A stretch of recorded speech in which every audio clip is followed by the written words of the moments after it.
माझे नाव राधिका आहे. मी इयत्ता 3रीत शिकत आहे. आज मी तुम्हाला गुणाकाराची एक ट्रिक सांगणार आहे. पहिल्यांदा अंक कोणता घ्यायचा? 62.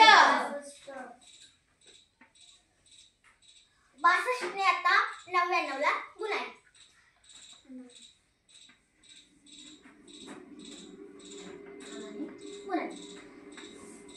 आता 99 ला विसरा.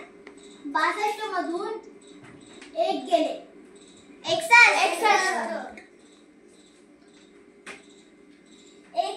मध्ये किती मिळवले तर 6 मध्ये किती मिळवले तर उत्तर 9 येईल.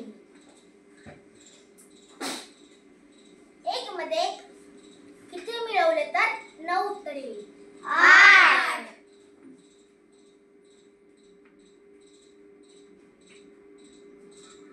आपल्या गणिताची आपल्या